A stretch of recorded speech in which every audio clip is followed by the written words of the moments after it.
पाकिस्तान के अंदर जो मैंडेट के साथ किया गया, जो ह्यूमन राइट्स की वायलेशन हो रही हैं, जो फ्रीडम ऑफ स्पीच है, हमें सबको अपने अपने तौर पे आवाज़ उठानी है और ज़ोर लगाना चाहिए। मैं अपने हिस्से की ड्यूटी कर रहा हूँ। नादरीन, एक तो ये जो पाकिस्तान की अफवाज हमेशा से ये कहती हैं कि हमारा सियासत में कोई किरदार नहीं है, सियासत में इतना घटिया किरदार कभी हमने देखा ही नहीं था फ़ौज का जो अब हम देख रहे हैं। यानी डिक्टेटर्स के अदवार में भी कुछ थोड़ा बहुत कुछ चीज़ें, कुछ ओले बाकी रह जाते थे, अब तो वो भी नहीं रहे। और फ़ौज का सियासत के अंदर किरदार सबको दिखाई दे रहा है। एक आम अब फ़ौजी का बेचारे का इसमें कोई लेना देना नहीं है। मेरे जितने फ़ौजी दोस्त हैं, भाई हैं, जो बॉर्डर्स पे खड़े हैं, जो बेचारे ड्यूटीज़ दे रहे हैं अपने अपने ऑफिस के अंदर या अपने अपनी छावनियों के अंदर, मैं उन सब से मादरत चाहता हूँ अगर उनके दिलदारी हो। लेकिन ये मैं इदारे की बात कर रहा हूँ कि बतौर इदारा जो है वो इसको मिलिट्री एस्टेब्लिशमेंट ने इस्तेमाल किया घटिया सियासत के लिए, और वो लगातार अपने फ़ायदों के लिए इस्तेमाल कर रहे हैं। फ़ायदा किसे होता है? फ़ायदा हो जाता है एक जर्नैल को, फ़ायदा हो जाता है एक ऐसे जर्नैल को जो बुज़दिल है, जो डर जाता है, जो परेशान हो जाता है, वो फ़ायदा उठाता है, कभी मार्शल लॉ लगा देता है, कभी कोई और घटिया हरकत करता है। लेकिन इसका नुकसान किसे होता है? मेरे ख्याल में पाकिस्तान से ज़्यादा नुकसान इसका इदारे को होता है।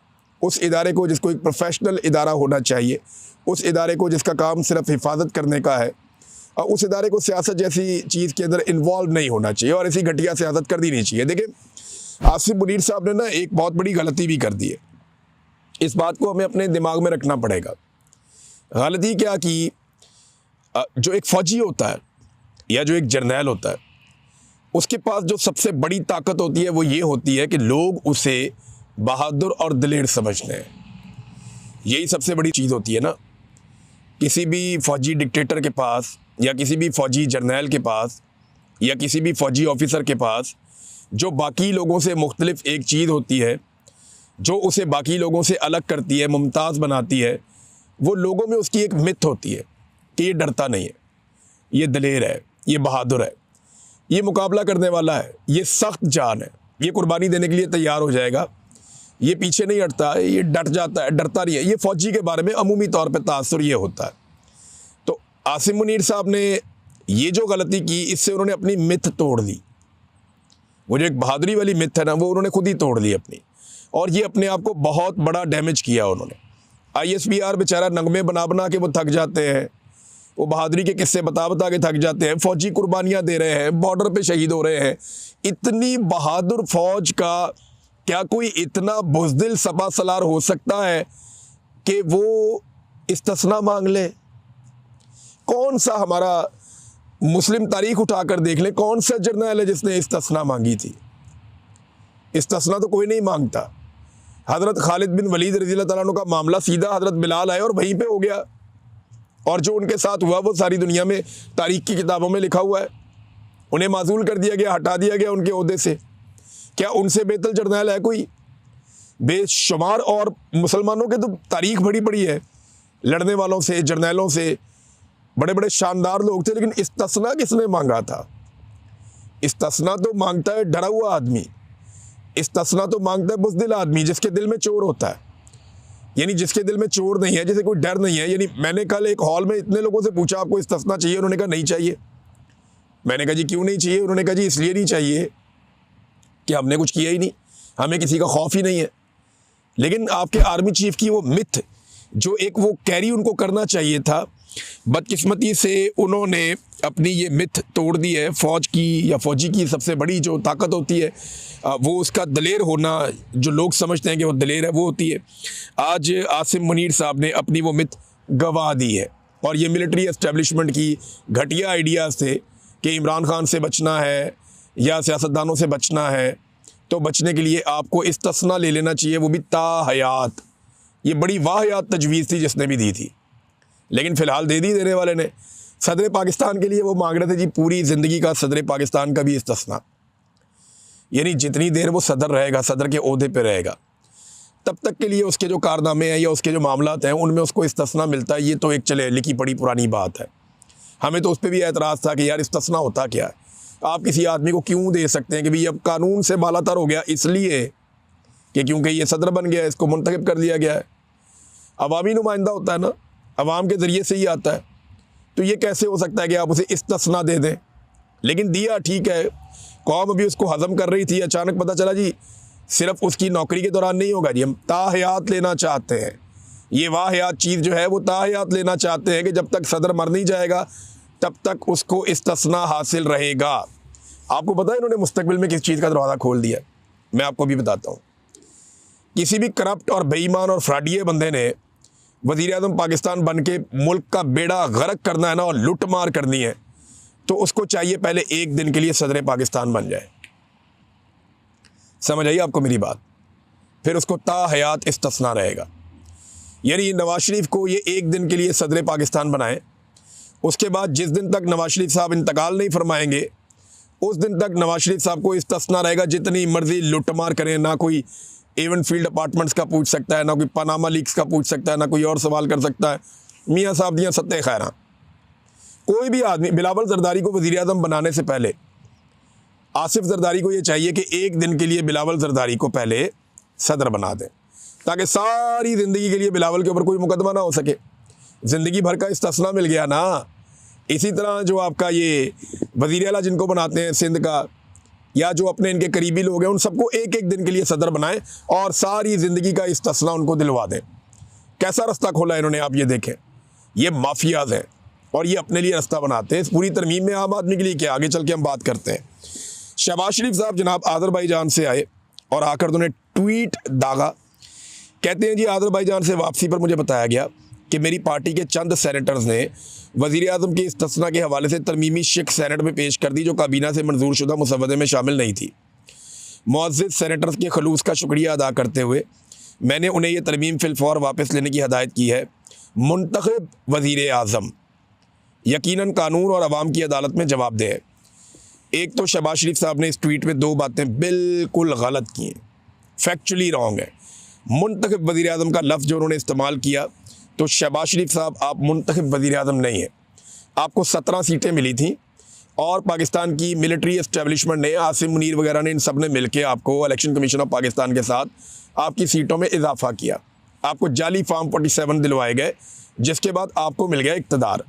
अब आप आ गए इक़्तिदार में और ये जाली इक़्तिदार है और इसके ऊपर आप कब्ज़ा करके बैठे हुए हैं। तो नंबर एक, आप तस्हीह फरमा लें कि आप मुंतखब वज़ीर आज़म नहीं है, और ये बात पूरा पाकिस्तान बच्चा बच्चा पाकिस्तान का जानता है। नहीं यकीन आता, बाहर निकलो, पूछो लोगों से, लोग आपको बता देंगे। दूसरा, एक चीज़ और ज़हन में रखें कि इन्होंने कहा कि कानून और अवाम की अदालत में जवाब दे। पाकिस्तान में तो अदालतें ही ख़त्म हो गई हैं, कौन सी अदालत में जवाब दे? क्या किसी वज़ीर आज़म को अब किसी अदालत में जाकर जवाब देना पड़ेगा? इंसानी हकूक़ का मकबरा बना हुआ है सुप्रीम कोर्ट ऑफ पाकिस्तान के बाहर। अमली तौर पे अदालतें ख़त्म हो गई हैं। अब उन जजों पर मुश्तमिल एक आईनी अदालत बनाई जाएगी, जिन जजों को कौन बनाएगा? सियासतदान बनाएंगे। सियासतदानों के चुने हुए पसंदीदा जजेस को इकट्ठा करके एक आईनी अदालत कायम की जाएगी, और वो आईनी अदालत ये वज़ीर आज़म को सुनेगी या उसको अकाउंटेबल करेगी। अदालतें तो बिल्कुल गैर मुअस्सिर हो गई हैं। अदालतों की तो अब टके की औकात नहीं रही। नंबर एक, ना तो आप वज़ीर आज़म हैं, ना इस मुल्क में 26वीं 27वीं तरमीम के बाद कोई अदालतें बाकी बची हैं। ये बात तो कर लें आप क्लियर। दूसरा ना, ये शहबाज शरीफ साहब की और इनकी फैमिली की पुरानी वारदात है। ये पहले अपने लोगों के ज़रिए से एक गेम डालते हैं कि यार ये भी कर दो, मैनू भी सारी ज़िंदगी वास्ते फ़ारिग करा दो, यानी मुझे भी पूरी ज़िंदगी के लिए आप इस्तिस्ना ले दें, मेरे लिए आप ये काम कर दें। तो पहले तो खुद ही वारदात डलवाते हैं, लेकिन जब पता चलता है कि ये वारदात उल्टी पड़ने लगी है तो फिर फौरी तौर पे उल्टे पाँव पीछे भाग जाते हैं। हुआ क्या, कहानी सुनिए। हुआ ये कि जब ये लेकर आए ना तजवीज़, तो इसके ऊपर कुछ सेनेटर्स बैठे, उन्होंने कहा जी तुसी अपना जरदारी बचा रहे हो, तो तुसी अपना जरदारी छुड़ा रहे हो कि जनाब ता क़यामत या ता हयात जरदारी साहब को कोई ना पूछे, और जो बाकी सदूर हैं उनको भी कोई ना पूछे, और गवर्नर्स की भी आप तजवीज़ लेकर आ रहे हैं। तो ये जो हरकतें आप कर रहे हैं, तो हमारा वज़ीर आज़म सोतेला, हमारे वज़ीर आज़म को भी इसी तरह की कोई शिक उनकी भी शामिल करें। तो फ़ारूक एच नाइक ने वहाँ पे बताया, कानूनदाद है, उन्होंने बताया कि जनाब ये तरमीम अगर आप ऐसे करेंगे ना तो इसका फ़ायदा इमरान खान को भी होगा, फिर इमरान खान भी बाहर आ जाएगा। जंग ग्रुप ने इसको शामिल भी किया है। चलें ये कर सकते थे कि तरमीम जनाब आइंदा से होगी, अब के बाद जो वज़ीर आज़म रिटायर होगा या उसका मुद्दत पूरी होगी या वो ओहदे से हटेगा, तो उसके बाद वो ताहयात, ये वाहयात सहूलत उसको मैसर रहेगी, इस्तिस्ना वाली। तो ये ऐसे भी कर सकते थे, लेकिन फ़ारूक एच नाइक ने कहा जी इसका इमरान खान को भी फ़ायदा होगा। ये किस तरफ आप चल पड़े हैं, और अदालतों के अंदर तो दमखम रहा ही नहीं। कौन सी अदालत है इस वक्त, किसकी जुर्रत है जज की कि वो बुला के हुकूमत से कोई बात पूछ ले। लिहाजा वो फिर उन्हें सुकून हो गया। नाज़रीन, एतदाद अहसन साहब ने इसमें एक स्टेटमेंट दिया, बड़ा इंटरेस्टिंग है। एतदाद ये इन्होंने वारदात डाली, खुद ही शामिल करवाया और खुद ही निकलवा लिया बाद में, और इसके ऊपर पब्लिक का रद्दअमल भी बहुत आना था। वैसे तो पब्लिक का रद्दअमल बहुत सारी चीज़ों पे आ रहा है, लेकिन रद्दअमल की आजकल परवाह कौन करता है। पहले शामिल करा लो, फिर नोटिस ले लो और फिर हीरो बन जाओ। तो हीरो तो अब ये कभी नहीं बनेंगे, कौम ने इनको ज़ीरो बना दिया है। नाज़रीन, एतदाद हसन साहब कह रहे हैं कि फ़ौज बहुत डरी हुई है इमरान खान से कि एक शख्सियत को पूरी ज़िंदगी के लिए पाकिस्तान के कानून से बाला कर दे। अब तो सदर से भी ज़्यादा मजबूत ओहदा बन गया फील्ड मार्शल का, उनके बारे में कह रहे हैं। ये यूँ नहीं होता, जो नए आते हैं वो पिछले को उखाड़ के जाते हैं। इनका हर मंसूबा नाकाम हुआ है। हर वो कानून और तरमीम जो बिना किसी बहस के पास होती है वो कभी देर पा नहीं होती। ये एतदाद हसन साहब ने भी कहा। अब नाज़रीन, मेरी ना पाकिस्तान के मौलवियों से एक सवाल है। ये ताहिर अशरफी वगैरह जो इस किस्म के मौलवी हैं, मुफ्ती मुनीब हो गया, या जो सरकारी मुल्ला है, मेरा इनसे एक सवाल है और सादा सवाल है कि क्या एक सिपा सलार का इस्तिस्ना लेना ऐन आईनी है या गैर आईनी है? इस सवाल का जवाब देते हैं। मैं मौलवियों से जानना चाहता हूं कि मौलवी मेरी रहनुमाई करें, क्या सिपा सलार का इस्तिस्ना लेना कि वो सारी ज़िंदगी कुछ भी करता फिरे। अब सिपा सलार जो है उसने कोई दुकान से टॉफ़ियाँ उठा के तो भागना नहीं है, उसने वही करना है ना, अपने इख्तियारात का गलत इस्तेमाल करना है, सियासत में मुदाखलत करनी है, जबरी गुमशुदगियाँ करनी है, ह्यूमन राइट्स की वायलेशन करनी है, मीडिया को कुचलना है, अदलिया को कुचलना है, एजेंसियों के ज़रिए से घटिया तरीन काम करवाने, यही काम हो जाता है ना। तो मुझे जो पाकिस्तान के हमारे उलमा इकराम हैं वो ये बताएं, या अगर पाकिस्तान से बाहर भी हैं कोई तो वो रहनुमाई करें कि क्या कोई सिपा सलार इस्तिस्ना ले सकता है कि मैं कुछ भी करूं, मेरे ऊपर किसी कानून का इतलाक नहीं होगा, बाकी तमाम पाकिस्तानियों के लिए ये कानून लागू होगा, मेरे ऊपर ये कानून लागू नहीं होगा। ये ज़रा मौलवी हजरात मुझे बताएं जो बहुत उछल उछल के तकरीरें करते हैं, ख़ास तौर पे ताहिर अशरफी, मुफ्ती मुनीब, और हमें रहनुमाई अगर दें जो बहुत बड़े हमारे जामिया बनूरिया के जो आलम दीन है वो हमें बता दें। बहुत सारे और मुफ्ती रागिब नईमी साहब हैं वो बता दें, और बहुत सारे दोस्त हैं जो बताना चाहें वो ये बताएं कि जनाब इस इस्तिस्ना को होना चाहिए या नहीं होना चाहिए, और इसके ख़िलाफ़ कोई अगर आवाज़ उठानी है तो फिर मौलवियों को भी आवाज़ उठानी चाहिए। एक और बड़ी इंटरेस्टिंग चीज़ नाज़रीन हो रही है, और वो इंटरेस्टिंग चीज़ पता क्या हो रही है? सोशल मीडिया के ऊपर ना पाकिस्तान के बहुत सारे सहाफ़ी, बहुत सारे एक्टिविस्ट और आम जो सारिफ हैं वो निकाल के ना जर्नैलों की और डिक्टेटरों की दास्तानें फील्ड मार्शल साहब को सुना रहे हैं। इस वक्त उन्हें सुनाई नहीं देगा, रिटायरमेंट के बाद उनके पास बहुत टाइम होगा, जब वक्त बदलेगा तो उनके पास बहुत टाइम होगा, तब ये मवाद देखते रहें। लेकिन लोग निकाल के सुना रहे हैं और दिखा रहे हैं कि जनाब ये डिक्टेटर था, देखो इसकी क्या हालत हुई, ये डिक्टेटर था, इसकी क्या हालत हुई। पाकिस्तान में चारों डिक्टेटर्स के साथ क्या हुआ, और उसके बाद से लेकर अब तक दुनिया में जो डिक्टेटर्स हैं जिन्होंने कवानीन अपने मुताबिक बदल लिए, जिन्होंने सारी सहूलतें हासिल करके ताकत सारी अपने पास इकट्ठी कर ली, उन तमाम डिक्टेटर्स की क्या दुर्गत बनी और उनके साथ क्या हुआ, ये सारा कुछ जो है ये उनको बताया जा रहा है, रिकॉर्ड के ऊपर रखा जा रहा है। एक और इंटरेस्टिंग बात कि शहबाज शरीफ ने तो जनाब बड़ा हीरो बनने के चक्कर में ना, और सामने आ गए जनाब कोई मसला ही नहीं है, मुझे इस्तिस्ना नहीं चाहिए। तो शहबाज शरीफ साहब को एक सवाल है कि अगर आपको इतनी गैरत आ गई है, या आपको लगता है कि ये आपकी गैरत गवारा नहीं करती कि जवाबदेह होना चाहिए, तो क्या सदर पाकिस्तान को जवाबदेह नहीं होना चाहिए? क्या पाकिस्तान के एक सरकारी ऑफिसर को जिसका 22वां ग्रेड है, वो आर्मी चीफ है, उसको जवाबदेह नहीं होना चाहिए? मेरा ब्यूरोक्रेसी से सवाल है और बाकी सारे इदारों से कि अगर आप सारे जवाब देते हैं तो ये क्यों नहीं जवाब देते? यानी आसिम मुनीर साहब को जवाब देने में ऐसा क्या गलत किया आसिम मुनीर साहब ने कि वो आप जवाब नहीं देना चाहते? सवाल तो ये है ना कि आपसे ऐसी कौन सी गलती होगी, या आपने ऐसे कौन से गलत काम किए जिनकी वजह से आपको ये इस्तिस्ना लेना पड़ रहा है कि मुझे कोई सवाल ही ना करे, मुझे जवाब ना देना पड़े। बाकी सारा पाकिस्तान जवाबदेह है और आप अकेले जवाबदेह नहीं है। एक तो उलमा जो है वो इसके बारे में बताए, और दूसरा क्या जिस तरह शहबाज शरीफ साहब ने मुजाहरा किया जुर्रत का कि जनाब मैं नहीं लेता इस्तिस्ना, ऐसे क्या फील्ड मार्शल ये जुर्रत का मुजाहरा करेंगे और जरदारी साहब जुर्रत का मुजाहरा करेंगे? देखिए मेरी राय में ना इस वक्त आसिम मुनीर साहब को ना खुद 3 चीज़ें ख़त्म कर देनी चाहिए। नंबर 1, उन्हें इस्तिस्ना से दस्तबरदार होना चाहिए कि मुझे नहीं चाहिए। नंबर 2, जो ताहयात मुराआत हैं उससे भी उनको दस्तबरदार होना चाहिए कि मुझे नहीं चाहिए। नंबर 3, जो उनको निकालने का तरीक़ाकार बदला जा रहा है वो भी उनको दस्तबरदार होना चाहिए कि मुझे नहीं चाहिए। वरना पता है क्या, लोग उन्हें तारीख़ में एक बुज़दिल जर्नैल के तौर पे याद रखेंगे। और मेरा नहीं ख्याल कि एक जर्नैल बनने का आपको कोई फ़ायदा होता है अगर आपके साथ ये लफ्ज़ लग जाए तो इस एक टैग से बचने के लिए, देखिए ना, आज आप आर्मी चीफ़ हैं, आपकी मौज लगी हुई है, सारे आपको अच्छी अच्छी बातें सुनाते हैं, इधर से आता है कोई सलूट मारता है, कोई उधर से आता है सलूट मारता है, जो आता है अच्छी से अच्छी कहानी सुनाता है, आपकी गेम चुक के रखी हुई है आज सारों ने।